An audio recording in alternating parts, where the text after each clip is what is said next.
Модон тус уг тавтай морил модондрын чуулган нэвтрүүлгийн эхний дугаар хүрч байна. Энэхүү нэвтрүүлгээрээ бид Нобелийн шагналын талаар ярилцах болно. Өнөөдрийн дугаараар 1901 оны буюу анхны Нобелийн шагнал. За өдөр минь амраах. Өдөр минь дээ. За энэ богинохон ярих болсон чи яагаад шавдуулаад байна. За Нобелийн анхны инхтэмний шагнал. Хенри Дюнан ба Фредерик Пасси гээд хоёр хүн авсан байна. Дайны ширхгийг эдгээсэн энэрхүү сэтгэл, дайныг зогсоохыг хүссэн дуу хоолой хоёр авсан гэсэн үг. Инэрл ба яриа хэлцээний хоёр нүүр гэж байгаа. Хоёр одоо тал харагдах нь. 1901 оны 12 дугаар сарын 10-ны өглөө Нобелийн парламентын танхимд түүхэн дагуудаага Нобелийн инх тайвны шагнал гардууллаа. Ёслол одоо сүрлэг найр, урт магтаалаар дүүрэн байсангүй. Ердөө 15 минут үргэлжилсэн тэр богино мөчөд хүн төрлөخت нь нэг асуултанд хариулсан. Инх тайвныг хэн бүтээдэг вэ гэдэг асуулт. Хариулт нь нэг хүн биш, хоёр хүн байж таарсан. Нэг нь цусанд будагдсан тулдааны талбарт шархтсан дайснуудыг ахан дүүсээ мэтэр инэрэн асарч одоо асарсан Швейцарын Хенри Дюнан гэж хүн. Нөгөө нь хөнөөлт буун дуу дуурхаас өмнө улс орнуудыг нэг хилцээрийн ширээний ард суулгахын төлөө 50 жил тэмцсэн Францын Фредерик Пасси гэдэг дипломатч, улс төрч, хуульч хүн. Нэгэн дайны дараа хүнийг аварч исэн бол нөгөөх нь дайныг эхлүүлэхгүй байх аргыг илэрхийлсэн гэсэн ийм хоёр л дайминшин буюу хоёр өнтө чиглэл дээр. Анхны Нобелийн шагнал тэдний хооронд хуваагдсан санамсаргүй огт биш. Инх тайван гэдэг бол зөвхөн буун дуугүй байхыг бус хүн зовж байхад нүүр өрөөлөхгүй байхыг хүртэл хэлдэг юм а гэдэг сонголтыг өгсөн учраас хосолсон шагнал болж байгаа. Энэ өөрөө маш том мессеж дэлхийд өгсөн. Өнөөдөр бид нар ингээд инх тайвныг ойлгодог ойлголцыг бүтэн утгаар нь цогцоор нь томьёолж өгсөн гэсэн. Өмнө нь бол байлдахгүй л инх тайван гэж боддог гэсэн байхгүй. За байлчул яах юм хэр тэр байлцсан хүн намайг алах гэж ирсэн шүү дээ. Дайсан бистэй гэдэг зүйлийг ойлголтыг оронгоор өөрчилсөн байна. Тэдний түүхээс 42 жилийн өмнө 1859 оны 6 дугаар сарын 24-ний өдөр Италийн хойд хэсгийн Солферино тосгоны ойролцоо Франц Сардины холбоотны ярим Австрийн яримтай тулалдсан. Австрийн Английн эзэнт гүрэн Италийн хойд хэсгийг эзэмшдэг байсан үеийн үед. Франц Италийн бүгд найрамд улсыг тусгаар тогтоход тусалд дэмжиж одоо Милан, Сардин, Генуя гэдэг одоо Пьедмонт гэдэг улсуудын хот улсуудын одоо тийм улсуудыг нэгтгэж бүгд найрамд улсыг байгуулахад тусалж ирсэн.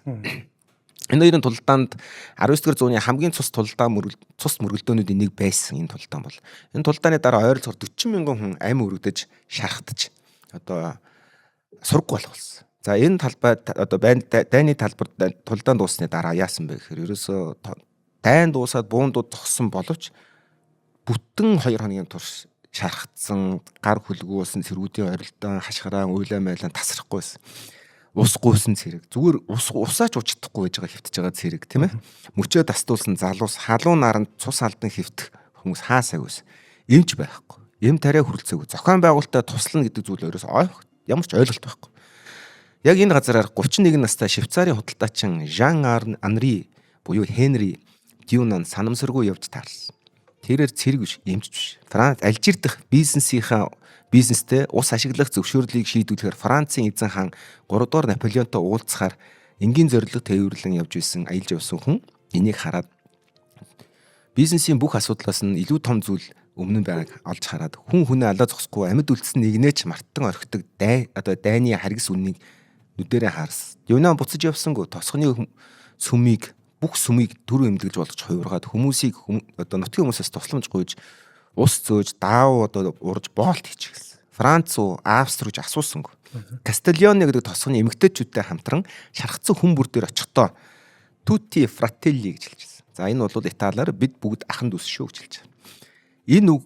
Энэ хэдхэн үг тэр өдөр ямар ч гэрээ, ямар ч төрийн тунхагаас илүү хүчтэй бүгд нь сонсогч ирсэн. Учир нь дайны талбарт анх удаага дайсан гэдэг нэрийн цаана нэг ихийн хүү, нөгөө хүний эцэг, нэг хүний ам байгаагыг ойлгуулсан нэгдсэн ойлголт болсон. Ингээд одоо Солфериногийн дүр зураг Дюнаныг ер нь бол сүнс шиг дагаж явсан гэсэн үг. Оюун санаанд нь маш хүчтэй одоо өөрчлөлт өгсөн юм уу.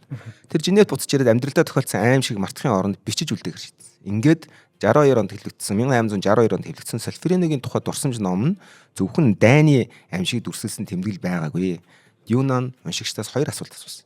Дайн гарахад шархсан хүмүүс аль ч талын ялгалгүй туслах сайн дурын нийгэмлэгүүд буюу улс бүр тус бүртээ байгуулж болох уу?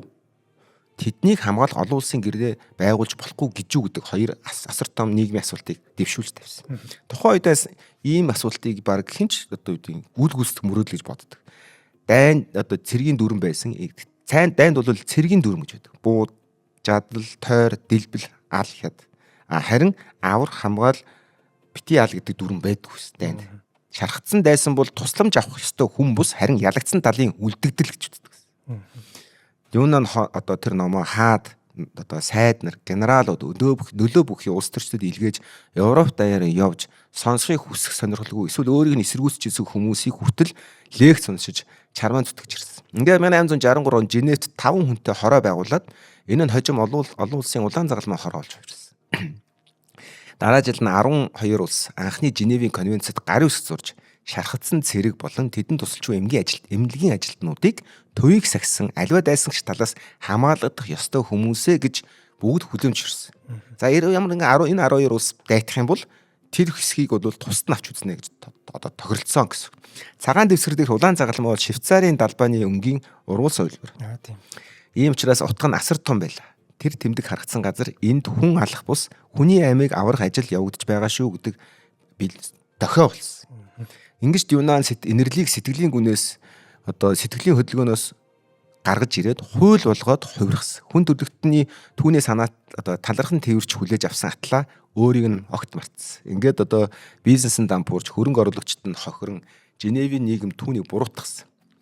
1867 он тэр улаан загалмайгийн ажлаасаа холдож төрөлх хоттой орхин явсан. Нэгэн цагт хаад сайд нартай уулзаж явсан хүн удахгүй хоолны мөнгө гадуур хонж хувцаа бихээр одоо харлуулж захаа хувцсынхан захын шохоо цайруул явдаг гэсэн тухай хожим турсаж байгаа. 20 шахамжилд юунан бараг бараа сургуу амьдэрсэн. Эцэст нь Швейцарын Хайден тосгоны асрамжийн газрын 12 дугаар тоот өрөөнд 12 дугаар тоот өрөө түүний эцсийн гэр бүл болсон. Тэр өвдөж ганцаардаж өөрийн ихлүүлсэн хөдөлгөөн дэлхийд даяар тэлж байгааг холоос хараад сонсон амьдарч байсан. 1895 он нэгэн сэтгүүлч түүнийг дахин олж түүхийг нь нийтлснээр гинт дэлхий сэрс. Ингээд одоо улаан загалмайн тугийг мэддэг атлаа энэ тугийг төрүүлсэн хүнийг мартсан ойлгосон. 1901 онд Нобелийн хороо Юнанд анхны их тайвны шагналын талыг олгоход тэр 73 настай байсан. Тэр асрамжийн газрын өрөөнөөс нүүж яваагүй. Шагналын мөнгөө тансаг амьдрал зарцуулсан. Амьдралынхаа төгсгөл ядуу өвчтнүүдэд ор болгон үлдээгээд хүмүүнлэгийн байгууллагуудад нэг бүрчлэн хувааж хандилсан. Өөрөө бараг бүхнийг алдсан хүн бусдад амьд үлдэх боломж үлдээсэн нь түүний түүхийн хамгийн нам гүм атлаа хамгийн хүчтэй амьдралын төгсгөл байсан юм шүү гэж. За хоёрдугаар шагналыг хувааж авсан хоёр дахин. Буун дуунаас чанга намуухан дуу гэж нэртэй хэсэг очиж. Фредерик Фасигийн зам тис өр. Цас тэр цуснд будагдсан талбайд өрс номын сан лекцийн танхим сонины хуудас парламентын эндэр дээрээс инх тайвны төлөв тэмцсэн. 1822 онд Парис төрсэн Пасси хуульчин боловсрол эзэвсэн эдийн засаг нийгмийн асуудалд нэлээх татагдж орсон. Ингээд одоо дайн суртахуун бол дайн зөвхөн ёс суртахууны сүрэл биш. Улс орнуудын хөдөлмөр хөрөнгө ирээдүйг шатаадаг эдийн засгийн солиор галзуурлын бэжтэй дүгнж гарч ирсэн байна.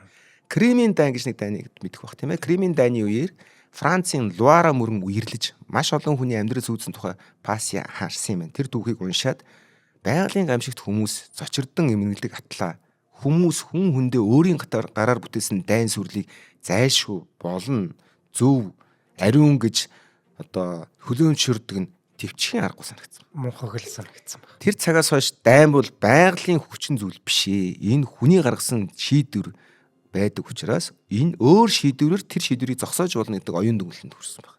Дэлхийд анх удаага гэх юм аа. Ингээд 1867 онд Люксембургийн асуудлаас болж Франц Пруссийн хооронд дайн дэгдэх аюул ойртоход Пасси Le Temps гэж байгаа. За The Times гэсэн үг дээ Францаар сонинд инх тайванд уриалсан өгүүлбэрчиж олон улсын байнгын инх тайвны лигийг байгуулж түүний тэр байгууллага 1870 онд Франц Пруссийн дайныг зогсоож чадаагүй. Гэхдээ улс орон ялагдаж хот балгад сүйдэж олон мянган гэр бүл хагацсан. Тэр үед Пасси бууж өгч болох байсан гэж. Гэвч инх тайвны тухай үгс их бууны өмнө ямар сулхан болохыг тэр өөрийнх нь нүдээр харсан. Гэвч Пасси жинхэнэ хүч хизээч ялагдахтай байдгүй. Харин ялагдсанхаа дараа дахин босч ирээд тэрийнхээ төлөө тэмцдэгт жинхэнэ хүч байдгийг итгэсэн. Ийм өгүүлэлээр тэр чин инх тайвныг нийгэмлэг байгуулж улс хоорондын маргааныг шүүх, зуучлал, арбитраар шийдэхийг сурчилсан. Парламентын гишүүн болсныхаа дараа хөдөлмөрийн ослын тухай хууль, зэвсэг хоригдуулах санал, олон улсын маргааны хэлцүүлэгт тогтолцоог дэмжих, колоничлын бодлогыг эсэргүүцэх олон ажлуудыг санаачилж хийж ирсэн. Ингээд одоо түүний хамгийн энгийн санаа бол генералууд халз тулгархаас өмнө парламентын гишүүд уулзах хэрэгтэй. Цэргүүд хил дээр тулгархаас өмнө талуудын байр суурь, хил хүүс, шилцээрийн ширээний хоёр тал тулж явах хэрэгтэй гэж үзчихсэн. 1888 онд Пасси Британий парламентын гишүүн Уильям Рэндал Крамер буюу энэ хүн бас их том хүн. Франц, Английн хууль тогтоогчдыг хооронд нь уулзуулад дараа жилийн 6 сарын 30-нд 9 орны парламентын төлөөлөгч Парис цугларч олон улсын парламентын баг хурлыг байгуулсан өнөөгийн олон улсын парламентын холбооны ижлийн эхлэл. Одоо ингээ улсын хурлын дарга парламентын холбооны шугамаар ингээ гадагшаа төгсөж ажиллаад идэг. Энэ чинь улс орон парламентын гишүүд бодлого боловсруулж байгаа хүмүүс хоорондоо ярилцж сууж байгаагийн энгийн хэлбэрээ л гэсэн үг. Ерөөсө тэр хүний логикоор бид нар өнөөдөр хөдөлж байна гэсэн үг юм аа. Одоо Пассигийн одоо энэ мөрөөдөл бол олон хүнд утоп үл үүсэлтэх санагдажсэн ч тэр өнөөгийн утоп маргаашийн бодит байдал болдог гэдэгт итгэж ирсэн. Ингээд 1901 оны анхны Нобелийн ink тайвны шагналыг авахдаа Пасси 79 настай байсан. Тэр цэрэг армийг удирдаагүй, газар эзлээгүй, газарт байлдаггүй, ялдын хаалга босгоогүй, харин улс орнуудын хооронд яриа хэлцээр хийх сувг босгож ink тайван бол зүгээр нэг сайхан хүсдэг зүйл биш, байгууллага дүрм төвчээр шаардсан олон өдрийн туршид өдөр тутмын хөдөлмөр гэдгийг нотолж харсан. За одоо ингээд энэ зүйлийн одоо дүгнэлт нь яаж харж байна вэ гэхээр одоо инх тайван гэдэг зүйл бол заавал юм байх хэрэгтэй гэдэг хатуучин инх тайвны дэмжигчд бол Юнаны ажлыг шүүмжилж дайныг хүнлэг болгох нь дайныг зогсохтой ажил биш гэж үзэжсэн. Айгүй болон аргументад тайлбард гарч ирж штэ. Дайнгүй бол харин тэр чинь инх тайван болохоос ш. Дайн болсны дараа гэдэг зүйлийг эн чин тэгвэл авах ёсгүй гэдэг авах ёстой ёсгүйгээр бас хэрэлж эхлэн штэ. Одоо янз янзын санал гаргана. Гэвч одоо Нобелийн холбоо одоо хороо болгол үндэстнүүдийн ахын дүүсийн холбоо гэдэг ойлголтыг өргөн хүрээнд тайлбарлаад шахацсан дайсныг дайсан бус хүн гэж үзэх мөчөөс л инх тайвны эхлэл тавигдана гэж тэд үзсэн. Ингээд одоо Пасси дайны шалтгаантай тэмцэж Юнан дайны үр дагаварт хүн чанарын хил хязгаарыг тогтоож өгсөн. Энэ хоёрын аль нэг нь үгүй байсан бол инх тайван гэдэг асуудал угаасаа доголдно. Энэ бол инх тайвны хоёр хөл гэж үзсэн учраас хоёр хүнд өгсөн байна. За Альфред Нобель өөрөө гэрээсэлтэй улс үндэстнүүдийн ахын дүүсийн холбоог бэхжүүлж байнгын армийг цөөлөх инх тайвны их хурлыг дэмжихэд хамгийн их хувь нэмэр оруулсан хүнд шагнал олгохыг гэрээсэлсэн. Тесрэх бодисыг шинжилгээр нэрд гарсан хүний хөрөнгө анх удаа инх тайвны төлөө зарцуулагдах үед шагналын эзэд нь хаад ноёд, жанжин, ялсан улс төрчид биш байсан. Нэг нь асрамжийн газрын жижиг өрөөнд амьдрдаг дампуурсан хүмүүнлэг үзэлтэн байхад нөгөө нь 50 жил хүмүүсийг ярилцуулахын төлөө шар махандаа хатсан өндөр настай эдийн засагч парламентч хоёр хүн байсан. Ингээд одоо энэ бол энэ шагналын хамгийн сэтгэл хөдлөм хэсэг юм байна. Ер нь бол түүхэнд одоо ихэмчлэн ихэн ясныг л тэмдэглэж үлдээдэг. Харин Нобелийн шагнал, инх тайвны шагнал бол анх төрөхдөө хэдэн хүний амийг аварсан, хэн дайныг зайлшгүй хувь тавиланг эргүүлсэн, өөрчилсөн бэ гэдгийг асуудаг одоо тийм зүйл рүү шиглүүлсэн юм аа. Ингээд одоо Нобелийн инх тайвны түүх бол энгийн атла хүнд нэг үннийг үнэлсэн. Инх тайван бол алс холын төгс ертөнц биш. Инх тайван гэдэг бол шархтсан үл таних хүнд ус өгөх нэг аяг ус өгөх. Дайснаа ах トゥ гэж харах тэр агшин маргааш дахин оролдохоор өнөөдрийн ялагдлаас бүндийн босох хүүхний шийдвэр юм шүү гэж үзсэн. Ингээд одоо Хенри Юнан, Фредерик Пасси нарын нэрийг нэр шагнал одоо холбосон боловч тэд мөнхөлсөн одоо тэрийг нэр холбонгоо хос шагнал авсан боловч тэднийг одоо мөнхөлсөн зүйл нь бол тэр шагналын мөнгө биш, шагналынх нь медальон гэдэг шүү дээ. Тэмдэг биш, медаль биш. Тэд хүн төрлөختөн дайн бол сонголт тэгвэл энэрхүүч гэсэн бас сонголт шүү гэдгийг өөрсдийнхээ амьдралаар нотолж өгсөн шүү. За баярлалаа амраах. Хизээ нэгэн цагт Нобелийн инх тайвны шагнал хасагт болтгоо. Баярлалаа. Наа чинь ч их сайхан зүйл. Од мөндрийн чуулган үргэлжилж байна. 1901 оны анхны Нобелийн шагналыг физикийн салбарт хэн гэдэг эрдэмтэн ямар нээлтээрээ хүртсэнийг хэдүүлээ физикч билгүүнээс тодруулцгаая. Сайн байцгаана уу. За тэгэхээр хамгийн анхны Нобелийн шагнал буюу 1901 оны Нобелийн шагналын физикийн салбарыг хэн гэдэг хүн авсан бэ гэхээр ер нь бол баг ихэнхдээ хүмүүс нэрийг аягүй их сонсч байсан зав. Яагаад вэ гэхээр ялангуяа одоо нөгөө жоохон яаж хэлэх юм бол дэгстүүлж хэлэх ч юм уу те жоохон нөгөө нэг муу ёртоогоор хэлэх юм бол гараа хугалж исэн ч юм уу хөлөө хугалж исэн ч юм уу хуруугаа хугалж исэн ч юм уу ямар нэгэн байдлаар ясаа хугалж үзчихсэн хүмүүс бол энэ хүний нэрийг бүгд мэднэ. За тэгэхээр хэн бэ гэхээр рентген гэдэг хүн байгаа. Wilhelm Conrad Röntgen гэдэг хүн 1901 оны Нобелийн шагналын физикийн салбарын эзэн болж исэн байна. За тэгэхээр яагаад энэ хүн одоо хамгийн анхны Нобелийн шагналыг авсан бэ гэхээр их сонирхолтой. За нэгт Альфред Нобель маань өнгөрөхдөө өөрийнхөө гэрээслэл за 1895 онд оны 11 сарын 27-нд байдаг ухаа Парист яг өөрийнх нь хамгийн сүүлийн гэрээслийн одоо хувилбар нь үлдсэн. За тэр хувилбар дээр хамгийн түрүүнд физикийн салбарыг дурддаг. За физик, хим, физиолог болон анагаах ухаан, за утга зохиол, инх тайван гэдэг. Хамгийн гол нь физикээр хэлж дурддагддаг баг. За мөн маш чухал одоо тодтгол нь юу гэдэг вэ гэхээр эдгээр салбаруудад Нобелийн шагналыг өгөхдөө хүн төрлөختний түүхэнд, хүн төрлөختний амьдралд юм онцгой гавьяа бүтээсэн, онцгой чухал үр дүн үзүүлсэн ийм хүмүүст энэ шагналыг олгоно гэдэг гэрээслэг үлдээсэн байгаа байхгүй. За тэгэхээр 1901 оны физикийн салбарын Нобелийн шагнал бол өөрөө яг энэ хоёр шалгуурыг хоёулангийн давчиж байгаа. Хүн төрлөختөнд хэрэгтэй юу? Хэрэгтэй. Мөн туршилтаар батлагдсан буюу бодит зүйлийг бий болгосон уу бодит үр өгөөжийг бодит өдөр тутмын амьдрал дээрх үр өгөөжийг бий болгосон уу гэдээ харах юм бол үнэхээр тэдгээр нь бий болцсон байдаг. За энийг бид нар өнөөдөр бол 21-р зууны хүмүүс бол бүгд мэднэ. Бид нар ямар нэгэн байдлаар хурууга гэмтэх ч юм уу ясаа гэмтэх юм бол эмнэлэг ороод рентген зураг авахулдаг тийм. Рентген зураг авахуулаад эмч тэр зургийг хараад таны гар хуруу ингэж бэрцсэн байна. Та ийм бэртэлтэй байна. Гипс тавина гэдэг ч юм уу гараа хугалцсан байх юм бол гипс тавьд идгээд. Гэтэл 100 жилийн өмнө буюу 130 хэдэн жилийн өмнө ийм байдал байдгүй байсан. Амьд хүний дотор байгаа ясыг харна гэдэг бол боломжгүй. Тэр чинь зөвхөн нас барсан үед л задлан шинжилгээ хийх үед л харах боломжтой. Амьд хүнийх бол харах боломжгүй. Тэгэхээр мэс засал хийж байгаа эмч нар эсвэл ямар нэгэн байдлаар бууны сумны шарх авсан ч юм уу тиймэрхүү хүмүүст яадаг байсан бэхээр ерөөсөө хөл гарын шууд тайрах тийм асуудууд гардаг байсан байгаа байхгүй. Ягаад гэвэл мэдхгүй тэр яс дотроо ямар гэмтэл явцсныг мэдэх боломжгүй.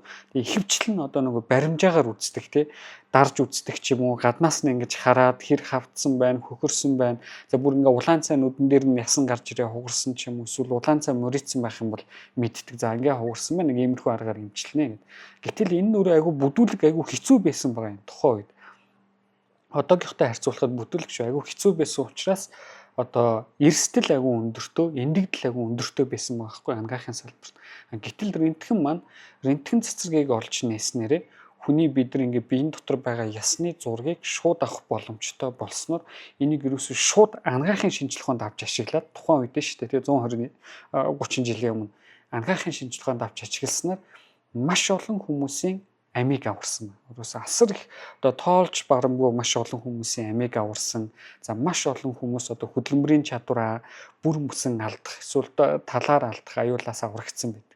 Тэгэхээр энэ утгаараа бол рентгений бүтээсэн энэ рентген цэцэрэг тэр рентгений олж нээсэн рентген цэцэрэг гэдэг нээлт маань бол хүн төрлөختний ангаахын шинжилгээ, физикийн шинжилгээнд маш чухал нээлтийг хийсэн учраас 1901 оны 12 дугаар сарын 10-ны өдөр Wilhelm Röntgen гэдэг хүнд Нобелийн шагналыг олгосон байна. За ингээд ангаахт их чухал байгаа. Чухал ашиглагдаж ирсэн. Өнөөдөр ч гэсэн ашиглагддаг.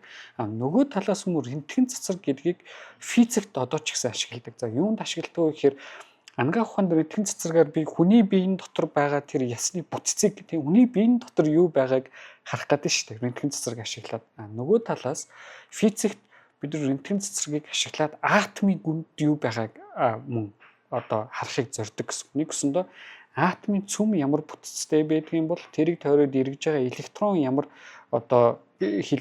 замтай байдгийг бол гэдгийг мэдхийн тулд мөн рентген цэцэрэгийг ашигладаг. Тэгэхээр физикч ч өнөөдөр ашигладаг, ангаах ухаан ч гэсэн маш хүчтэй юм ашигладаг цэцэрэг байна гэсэн. За энийг бол рентген өөрөө бүр Нобелийн шагнал авахаасаа 6 жилийн өмнө лабораторид санаандгүй болж нээсэн. Тухайн үед яадаг байсан бэхээр катодын туяа гэж гаргадаг юм шилэн цорог байдаг. Тэр цоргоо алчуураар таглачээ гэж бодъё л доо Тэгэх юм бол тэр цоргон дотор үүсэж байгаа туяа нь харагдахгүй болчих шүү дээ. Гэтэл тэр цорготоор жоохон зайтай юм флоренценсийн цаас байсан байхгүй. Тэгсэн нөгөө цаас нь гэрэлтээд эхэлсэн. Тэг ингээд яагаад нүдэнд харагдах гэрэл байхгүй хаа тэр цаас гэрэлтээд байна гэд. Тэг тэрийг сонирхож эхлээд тэр бол ерөөсөө хүний нүд харах боломжгүй ийм өндөр энергитэй гэрэл гэсэн үг. Рентген цацраг маань ерөөсөө зүгээр маш өндөр энергитэй гэрэл ба. Тийм ийм цацрагийн хэлбэр байдаг юм байна гэдгийг олж нээгээд за тэрийг одоо манай хүн бол анх бол нөгөө нэг ийм үл мэдэгдэх цацраг те үл мэдэгдэх зүйл гэдэг утгаар нь X-ray буюу X цацраг гэж тэмдэглэсэн байна. Одоо нөгөө математикт X-ийг ол гэж тэгдэг штэ те X нь бол үл мэдэгдэгч гэдэг утгаар. Түүнтэй адилхан X-ийг X-ray буюу үл мэдэгдэх цацраг гэдэг утгаараа X цацраг гэж нэрлэсэн.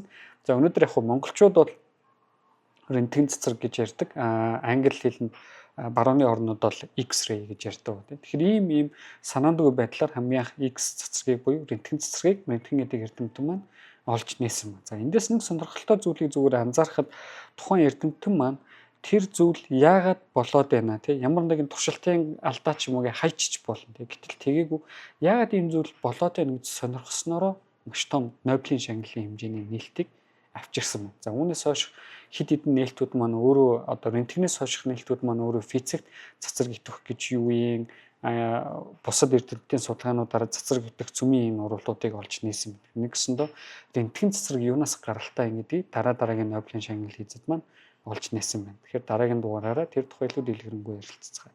Баярлалаа. Баяртай. Од мөндрийн чуулган нэвтрүүлгийн ивент тэтгэгчээр Морти Эрсдээс зайсан толгойн зүүн талд Америк сургуулийн дэргэд байршилтай.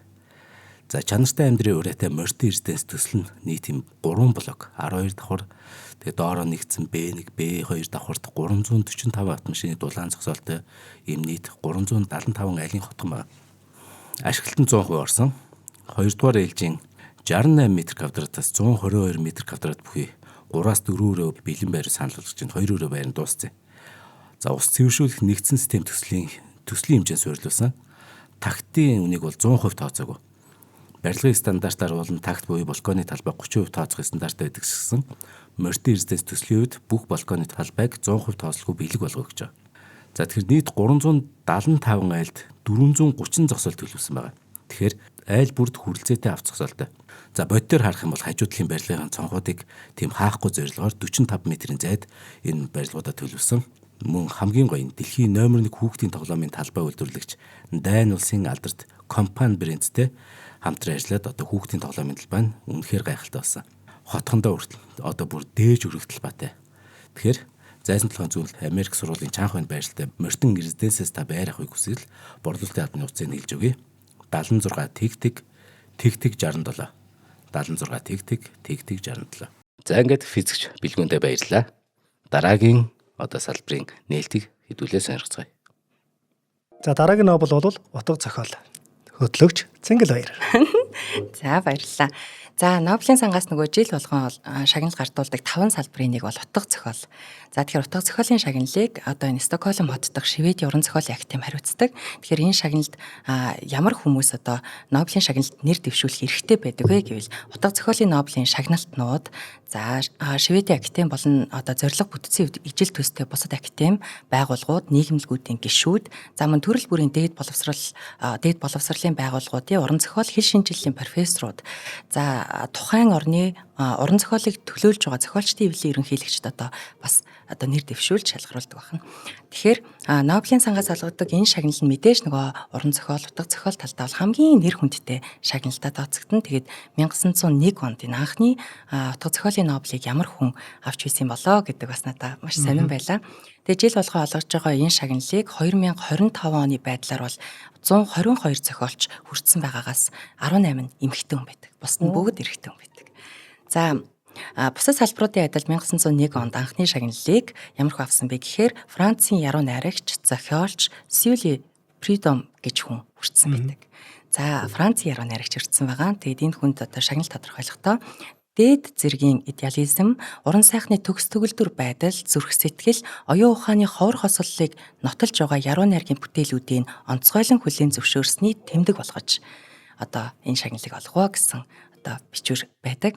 Тэгэхээр бусад Нобелууд одоо химийн, физикийн ч юм уу ангаахын Нобелууд дээр дандаа шин нээлттэй тэрэнд нь зориулж өгдөг бол утга зохиолын Нобель бас нэг талаараа өөр байдаг. Энэ нь болохоор тухайн хүний замналтанд зориулж өгдөг.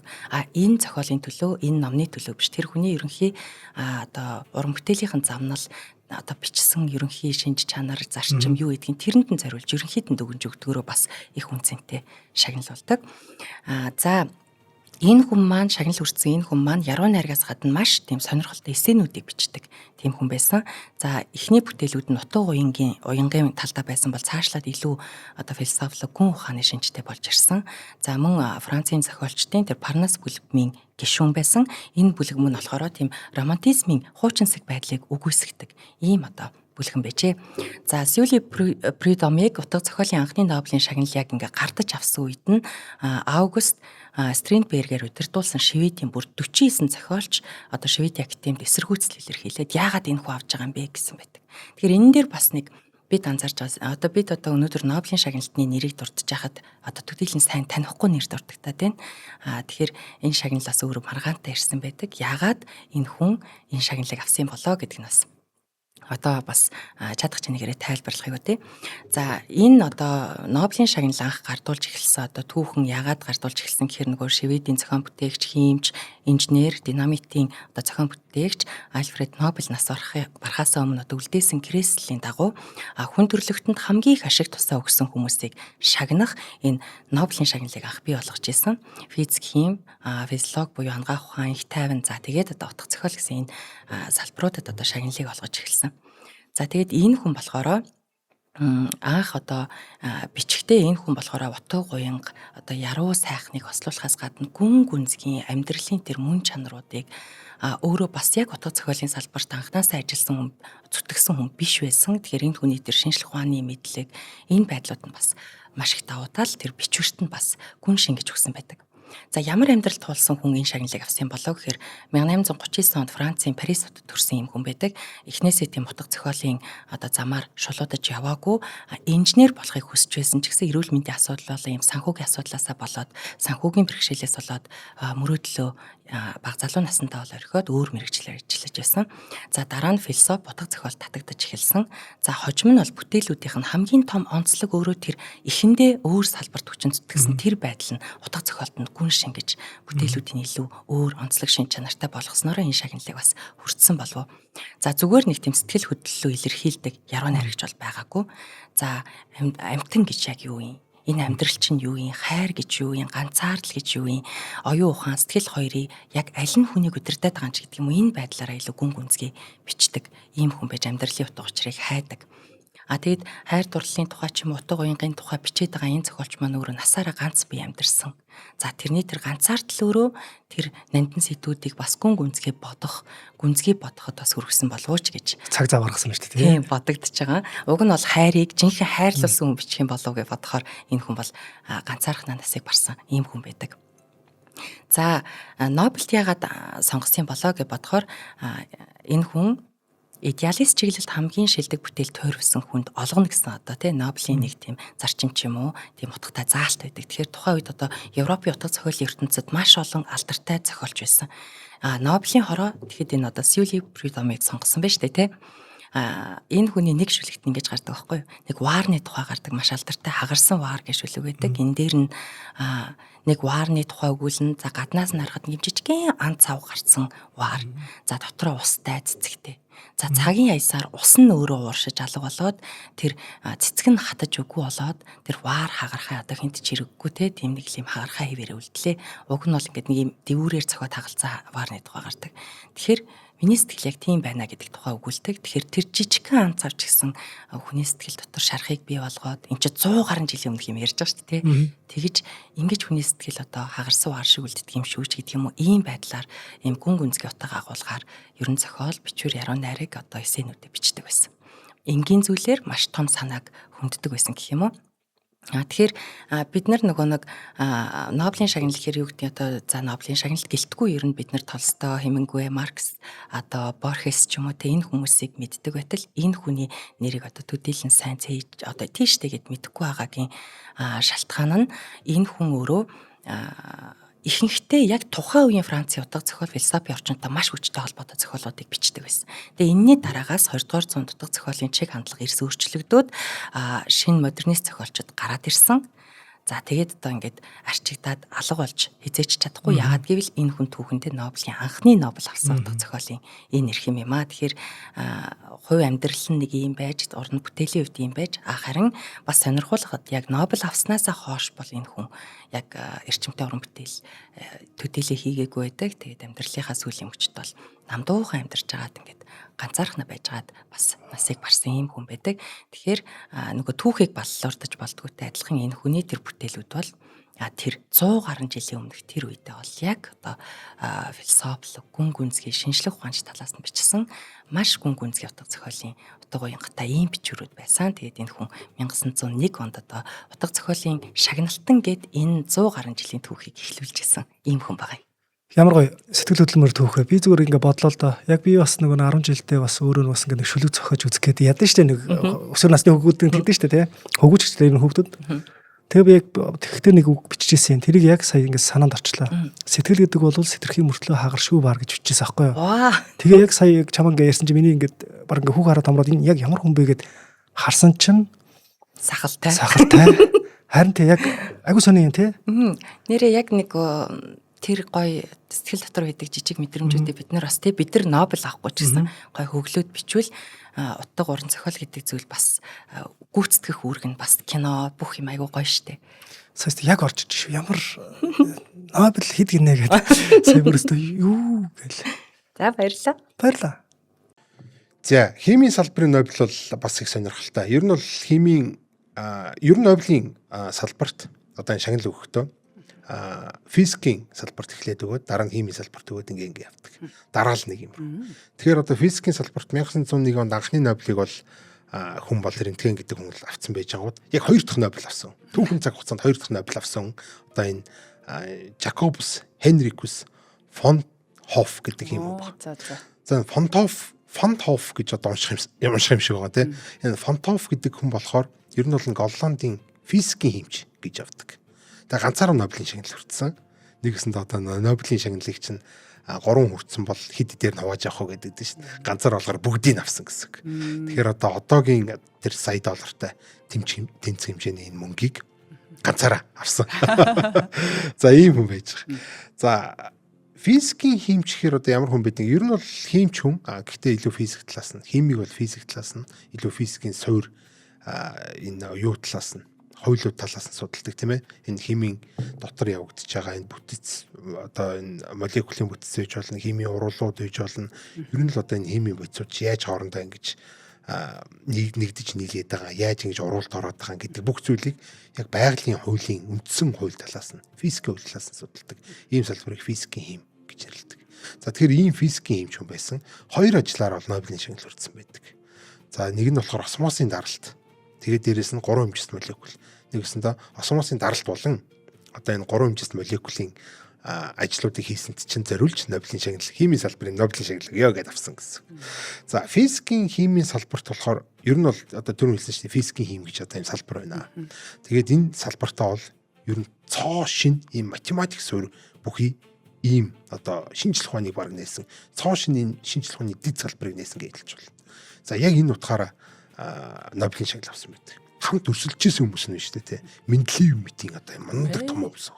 Менделеевийн урд гарч ирж байна тий. Ингэж өгсөн. Тэгээд хүмүүс бол гайхдаг. Энэ одоо Менделеев гэдэг хүн бол химийн салбарын бол хамгийн том одоо энэ шагналыг хамгийн түрүүнд л авах хэрэгтэй хүн шүү дээ. Энэ яагаад Менделеевийн нэр одоо энэ нэр дэвшигч донд явж яхад чинь Менделеевийг аваагүй байхад тий энэ фон Хофф гэдэг хүн авчваа гэдэг тий. За тэгвэл одоо яг л энд зориулж энэ физикийн химийн салбарт цоошны юм салбар үүсгээд одоо нэгэсэндээ астрономийн салбар гэж гол бид тэрийн таталцын долгион гэдэг юм нээгээд цоош нэр юм одоо астрономиг нээчихэж байгаатай адилхан цоош нь химиг нээсэн гэсэн үг.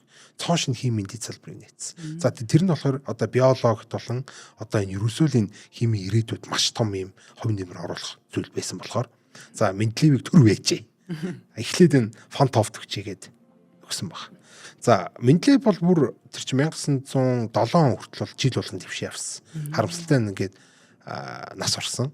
Тэгээд нас орсон хүн бол Нобелийн шагналыг өгдгүүл ийм одоо дүрмтэй тий. За тэгэхээр ямар ч байсан ийм том хүний урд дуур гიშгэж хамгийн анхны химийн салбарын Нобелийн шагналыг хүртсэн ганцаараа шагналынхаа мөнгийг авсан ийм хүн байна.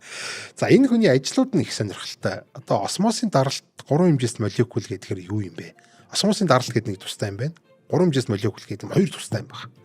За осмосын даралт бол ерөнхийдөө шингэн дотор ямар нэгэн мэрц байц одоо жишээлбэл давс чихэр энэ төр гэдэг ч юм уу те. Концентрацаасаа болоод гэсэн үг тийм. Болоод тэр одоо зүйлийн даралт нь нэгсэндээ өөр болж идэг. Ийм даралтыг бол осмосын даралт гэж хэлдэг. Энэ яагаад чухал юм бэ гэхээр ер нь бол энэ хүний бие дотор бидний одоо эснүүд чинь одоо ийм мембрантай байж байгаа тийм ээ. Тэгэхээр энэ бидний эсэн гэдэг нэг дотор нь хэдргийг орсоор байгаад ингээд задарж болно. Эсвэл бүх ус нь гарч яваад ингээд тийм хорчиж болно тий. За тэнгууд энэ юунаас болд юм бэ гэхээр ерөөсөө л энэ осмосын даралт гэдэг юмас болдог. За тэгвэл тэр осмосын даралт гэдэг юм яагаад юунаас болоод байгаа юм гэхээр л яг тэр тухайн шингэн дотор байгаа найрлагаас болж байгаа. Жишээлбэл эсэн дотор давс байгаа. Эсний гадна давс байгаа. За тэгвэл эсний тэр хан буюу мембран гэж нэрлэдэг байгаа шүү дээ. Энийг бол ус чөлөөтэй нэвтэрч чадах ч гэсэн тэр давснууд болж чадахгүй гэдэг. За тэгэхээр энэ усны молекул, давсны молекул хоорондоо харилцан үйлчлэлд ороод тэ энтроп нь ихсэж байгаа энийг тэр энэ үйлчлэл дундуур нь тэр мембран орж ирснээр болохоор даралтын зөрүүг бий болгоно. За тэр даралтын зөрүүг бид тэр осмосын даралт гэж нэрлэдэг. За энэ даралтын зөрүүгээр бид нар тэгээд за окей юу хийж болох юм гэхээр одоо жишээлбэл бид тэр ус дутагдсан хүн байж болно. Альсвал усны илүүтсэн хүн байж болно. Эс нь ингээ хагарах гээд байгаа хүн байж болно. Альсвал хорч байгаа тий ингээд хатаж өгөх гэж байгаа хүн байж болно шүү дээ. За тэгвэл тэр хүмүүст одоо ингээд тэр усны дутагдлын нөхөхөөс гадна одоо бид нар нэг юм юу тариулдаг. Одоо судсаараа юм шингэн мэнхэн тариулаад одоо ингээд эмчилгээ хийлгэж явах үед тэр шингэн чинь ямар юм даралттай байж иж тэр эс рүү хэрэгтэй зүйлээ оруулах уу? Ер нь ямар даралттай байж тэр хүний чинь хам эснүүдийг хаглаа ичихгүй юм бэ гэдэг юм асуудал гарч ирж шүү дээ. Тэгвэл энэ бүхний ингэж удирдчээдэг энэ бүхний одоо энэ цаана болоод байгаа процесс болон энэ математик томьёог нь гаргаж ирсэн юм байна. Осмосын даралт гэж юм байт юм байна. Одоо бид нар хэрвээ ямар нэгэн байдлаар юм судас руу одоо тий ямар нэгэн тийм им хийх чивэл тусал систем залгах чивэл энэ шингэн дотор чинь одоо юу чихэр байх юм уу, давс байх юм уу, энэ хоёр холимог байх юм уу, их байх юм уу, бага байх юм уу гэдгээс нь шалтгаалаад тэр хүний одоо тэр даралт эсн доторх даралт нь өөрчлөгдөд байна. Нэг бол хүнийг алаа ичих нь, уг бол аврах нь гэдэг энэ зүйл. Энэ зүйлийг тодорхойлгож байна. Аяхтай усанд хүний нэг хэсэг хийхээр одоо тий ус нь нэвтрээ тэр эс одоо ингээд банд гарч болдго юм уу? Хөөхн нь штэ.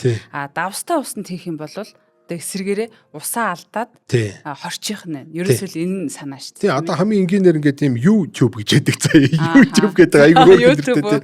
YouTube-д нь юу хэлбэртэй юм хоолоо байхгүй. Тэгвэл голд нь яг доор нь ингээд мембраныг тавьчихж байгаа. Тэгээ хоёр тал ус ичиж байгаа. За тэгвэл тэр мембраныг жуулсан ингээд чөлөөтэй гатлах юм чинь ингээд тэр хоёр усны төвшин бол ингээд YouTube-ийн хоёр талтай ингээд тэнцвэрж байна. За гэтэл нэг талд давс олчлоо гэж үү. Тэнгүүд тэр чинь уг нь бас л уг нь одоо энгийн физикээр бол тэр чинь тэнцвэл байх хэрэгтэй шүү дээ. Гэтэл ингээд ийм даралтын зөрүү орж ирдэг. Аль талд нь хэрэг давс хийсэн байна гэдээс шалтгаалаад энэ даралтын зөрүү гараад ирээд нэг өснө тэр тэнд нэг мембран чинь ийм мотор шиг ажилладаг гэсэн. Нэг тал руу шахаад. Гоё жишээ. Тий. Ингэж одоо осмосын даралтыг бол ингэж. Ургамлын нэг усаа авах систем тий. За reverse osmosis гэж бас байдаг. Одоо ургуулсан осмосны даралт гэх юм уу тий.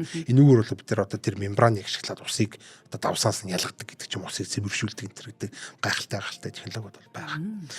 За хоёрт болохоор нөө өөр нэг бас нэг хоёр юм нээсэн гэдэг байгаа шүү. Тэр нь болохоор 3 хэмжээст молекул гэдэг юм.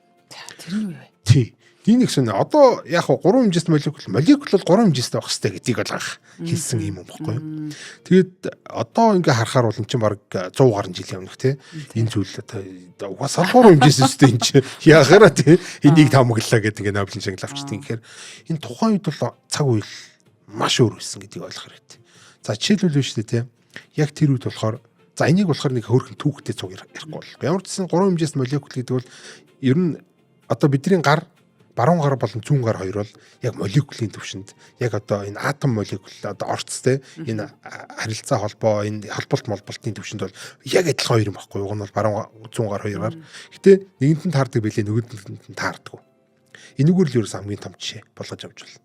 Нэгэсэндээ яг адилхан атомуудыг яг адилхан ийм байдлаар угсрахад шал өөр хоёр молекул гарч ирэх боломжтой. За энэ болохоор яг баруун зүүн гар шиг ийм толин тусгал нь хоёр өөр талд байгаа юм шиг. Жишээлбэл чихэр бол яг баруун гарын чихрийг нь бид нар бол ингээд чихэр гэж амталдаг гоё амттай байдаг бол зүүн гарынх нь болохоор тийм чихэрлэг амт байхгүй. Бүр хүний биед хортой байх жишээтэй. За зарим одоо энэ үнэр гааны үнэр бол яг тэр молекул гааны үнэрийг гаргаж байгаа тэр молекулын толин тусгал нь буюу яг адилхан гэсэн үг шүү дээ. Физикийн хувьд бол яг адилхан. Гэхдээ одоо тэр нэг бүтцийн хувьд болохоор эн чинь 3 хэмжээст болохоор энэ зүүн гарынхын дүрмийг баримталдаг болохоор шал өөр үнэртэй болчих. Хар талхны үнэртэй ч юм уу те. Тэг айгүй тийм сонирхолтой.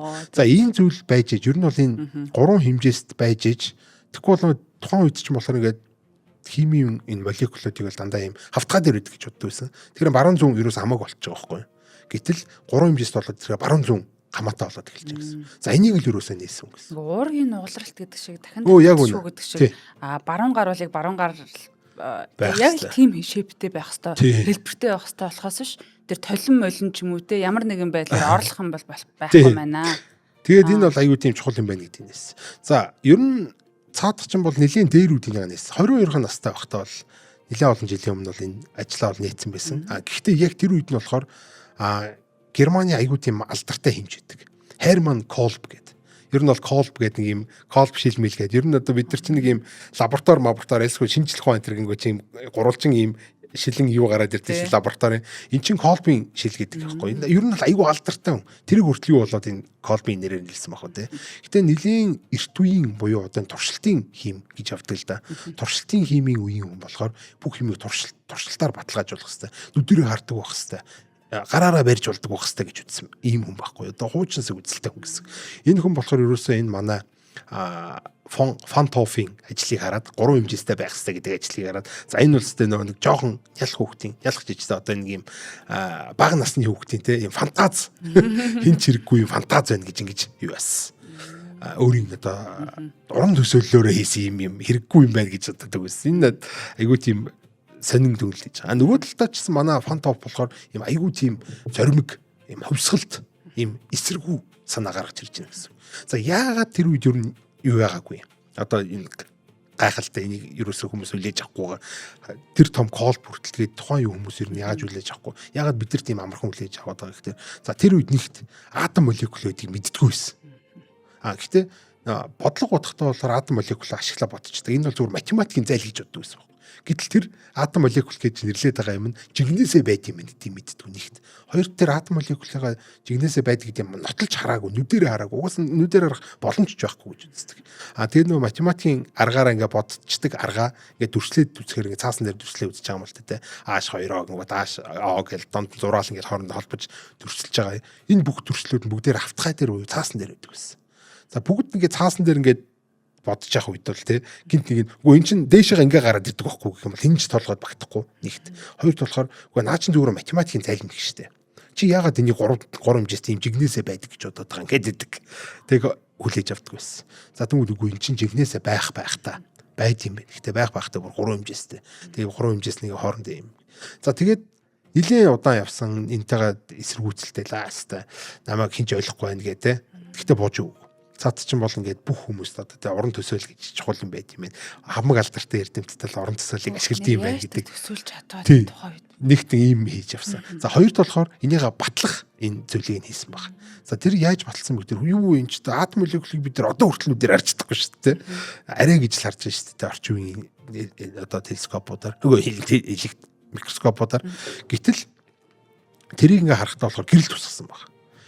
Бодис руу гэрэл тусгаад тэгээд гарч ирж байгаа сүүдрийг нь хараад за энэ сүүдэр бол ерөөсөө автгай зүйлээс биш 3 хэмжээстэй зүйлс гарах боломжтой гэдгийг баталснараа энэ хүний баталгаа болсон. За тэгээд дүү нэрнгээсээ нөгөө атом молекул чинь байдаг байсан байна. За тэгээд байхтай 3 хэмжээстэй бүтцтэй юм байна гэдэг химийн салбар цоошин юм нээлт болсон байдаг. За нэг иймэрхүү мундаг нээлтийг бол хийсэн хүн байгаад байгаа. Тэгээд яа харахгүй л тэгэл мундаг нээлт хийсэн болохоор энэ хүнд бол Нобелийн шагнал өгсөн байна гэдэг нь ингээ харагдаж байгаа бах. Космосын даралт одоо 3 хэмжээст хийм гэдэг бол. Хэлбэр гэдэг өөрөө бүр маш чухал зүйл болоод байдаг. Бүр ДНХ гэдэг чинь бүр сүүлд хэлбэрийг арай гэж нээжсэн. Гэхээр одоо энэ атом молекулаас өмнөх юм нээлт гэдэг бол маш мундаг төсөөлсөн санагдаж байна тий. Тэгээд ч Нобель авсан байх л та. За нэвтрүүлгийн маань байнгын ивент тэтгэгчээр алтан гişүүд гэсэн эрхэм хүндтэй хүмүүс маань байдаг. Тэгэхээр од мундрыг үүсгэн байгуулагдсан цагаас хойш 4 улирал дамжин одоо тий 4-р ангийн алтан гишүүн болсон ч хүмүүс байна. За тэгээд бас хараахан болж амжаагүй хүмүүс маань байгаа. Тэгээд бидний нэвтрүүлгийг бол шууд лайваар тухайн цаг үед нь үздэг. Бид нар чинь нэвтрүүлгээ бас заримдаа төрүүлж бичдэг. За сая манай од мөндрийг эхлэхээс өмнө манай алтан гишүүд маань яасан бэ хэзээ эхлэх юм бэ? Тэ алтан гишүүн болёо гэж айгу олон хүмүүс, шинэ хүмүүс бас хандсан. Тэгэхээр яг одоо та алтан гишүүн болох боломжтой. Худалдаа хөгжлийн банкны 94,000 41 91 тэг 4 518 гэсэн од мөндөр танин мэдхэн сууг эзэмшдэг дансанд 100,000 төгрөг болно. Түүнээс дээш гэж байгаа. За гүйлгээг одоо өөрийнхөө гар утсны дугаарыг бичиж шилжүүлэхээр манайхаас тантай холбогдоод энэ хаалттай алтан гишүүн гэсэн ноц бүлгэмдээ оруулнаа. Ноц гэдэг байгаа шүү дээ. Тэгээ бидрийг бол ноц бүлгэмээс санхүүж үлжээдэг манай алтан гишүүдээс. Тэгээд одоо бол бид нэг цуг хийгээд явж байгаа шүү дээ. Нэвтрүүлгүүдэд цуг хийгээд явж байна. Ийм сайхан одоо хамтдаа нэвтрүүлгүүдээ ингээд хийгээд явах. Хамтдаа одоо ингэж нэг юм community болоод явахыг хүсэх юм бол нэг дээрээ нэгдсэн багалтан гишүүдэд баярлаа. Мөн нэг жимжээг бол урьж байна. Баярлаа. Одоо анагаах ухааны салбарт Нобелийн шагнал хүртсэн эрдэмтдийн талаар Бат Эрдэнэ нэмж ярина. За анагаах ухааны салбарт хамгийн том, хамгийн анхдагч шагнал бол сахуу татрангийн эсрэг одоо ийлдэс эмчилгээг буюу серум терапиг нээсэн Германы одоо эрдэмтэн за эмч Эмил фон Берен гэдэг хүний судалгаа орсон байдаг. Энэ хүн бол одоо энэ сахуу татрангийн эсрэг эмчтэй нээснээрээ Нобелийн шагналыг бол авсан байдаг. За Эмил фон Берен бол тухайн үедээ энэ сахуу татрангийн эмчилгээг нээхээсээ илүүтэй ерөөсөө шинжлэх ухаанд хамгийн анх яг хүний бие дахлаа тогтолцоо гэдэг өөрийгөө хамгаалах юм систем байдаг юм аа. Энэ систем нь өөрийгөө хамгаалаад өвчнөөс одоо сэргийлж өвчний эсрэг тэмцэж чаддаг юм а гэдгийг бүр яг нотолж харуулсан юм тохиолдол юм байна. За тэгэхээр яаж нотолж харуулсан бэ гэхээр сахуу гэдэг одоо өвчин байдаг. Энэ нь бол дифтерия гэдэг нянгаар үүсгэгддэг амьсгалын замд одоо хоолой ам юм цагаан одоо зүйлэр бүрхэгдээд ингээд хоолой ам бачуурч амьсгал богдож ингэж нас ордог ийм одоо 19-р зуунд бол баг хамгийн хүнд өвчин байлаа. Ялангуяа хүүхдүүдэд бол ерөөсөө хүүхэд энэ сахуу тусаал хэд хэдэн хоногийн дотор амьсгал богдож нас ордог ийм маш хүнд өвчин байсан. Татран гэдэг нь бол титаны гэдэг бас нянгаар үүсгэгддэг. Энэ гэхдээ сахуу бол амьсгалын замаа дамжих нь шүү дээ. Бүр айгүй юм тахал маягаа дамждаг. Бүр яг харин татран бол одоо ил шарахаар дамждаг. Яг шарахаар одоо ингээд арсны гадаргуу одоо шахтаж гимтсэн бохирлогдсон суулж одоо гимтдэг. Ийм учраас одоо төрсний дараах эмэгтэйчүүд, нэраа хүүхэд за мөн тухайн үе дайн тулааны үед бол татран гэдэг өвчин айгүй их байсан. Татран гэдэг өвчин нь болохоор тухайн нянгаар халдварлагдаад мэдрэлийн системд одоо мэдрэлийн судсанд гэж ойлгох юм уу айгүй юм хортой одоо токсин буюу хор ялгаруулад ингээд хүний бие булчин тэр аяараа чангардаг тий одоо локжав гэдэг хамгийн чухал шинж тэмдэг нь эрүү ингээд зурдаг эрүү гацдаг ингээд хүний биеийн бүх булчин ингэж маш их чангарч татран гэхэд таталт өгж байгаа юм шиг болдог байна шүү дээ. Тэгээ энэ дундаасаа ялангуяа амьсгалын замын одоо булчингуудыг хэд одоо агчид өгснөөсөө хэд ингэж таталт өгснөөсөө болоод амьсгал бас богдож нас уралд хүргэдэг ийм аюултай өвчин байсан. Өхлийн аюултай юм өвчин. За ер нь яг энэ 19-р зууны сүүл үед бол ерөөсөө өхөл төрүүлж байгаа эмч судлаач хүмүүрийн хамгийн гол анхаарал хандуулж байгаа л хоёр өвчин байсан. За тэгэхээр эрдэмтэн болон түүний баг бас ганцаараа биш л дээ.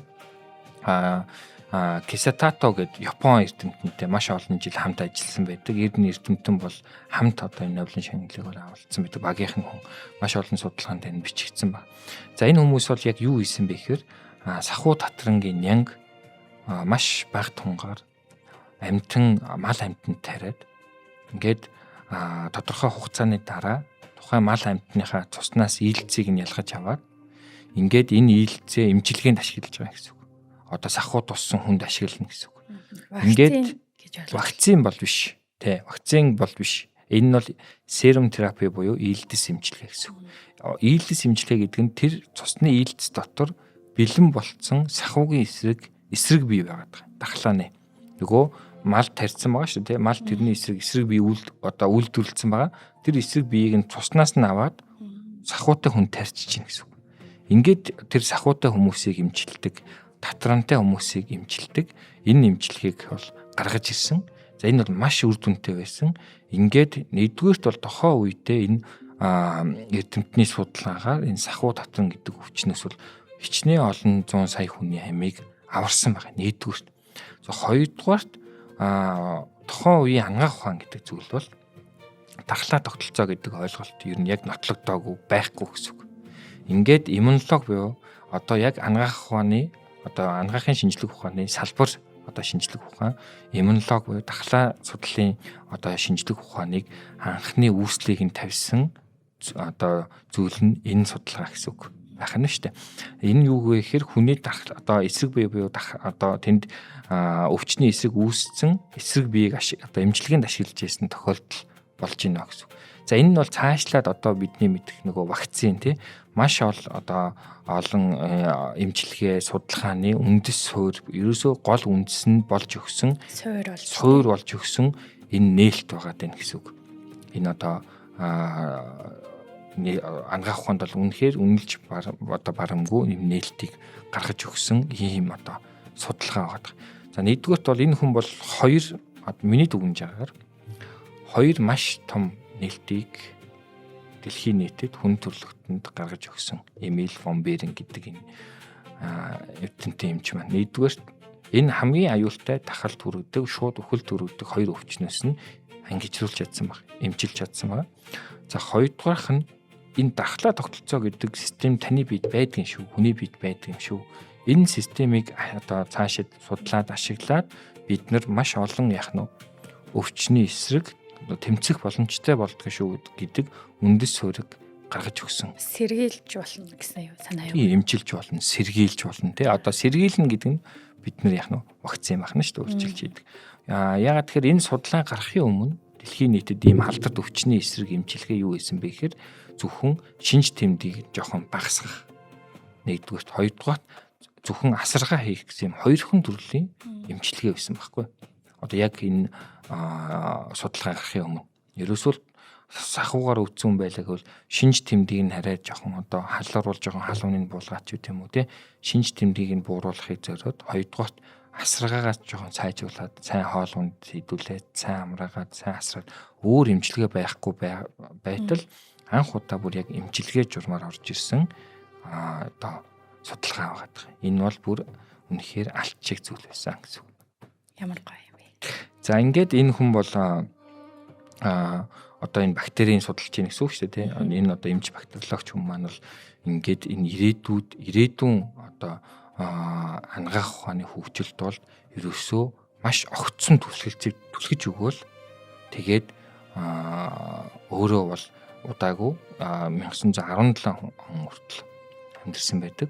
За гэхдээ энэ хүний үлдээсэн энэ судалгаа бол цаашдын дархлаа судлалын салбарт, иммунологийн салбарт, вакцины вакцины үйлдвэрлэлт, вакцины судалгаа ер нь энэ өвчний эсрэг эмчилгээ гэдэг ойлголтод ангаах ухааны ойлголтод ерөөсөө гол үндэс болж өгсөн ийм судалгаа байдаг юм аа. Тэгээд энэ эмч бактериологч маань жинхэнэ нэр нь бол Эмил Адольф Беринг гэдэг хүн байгаа.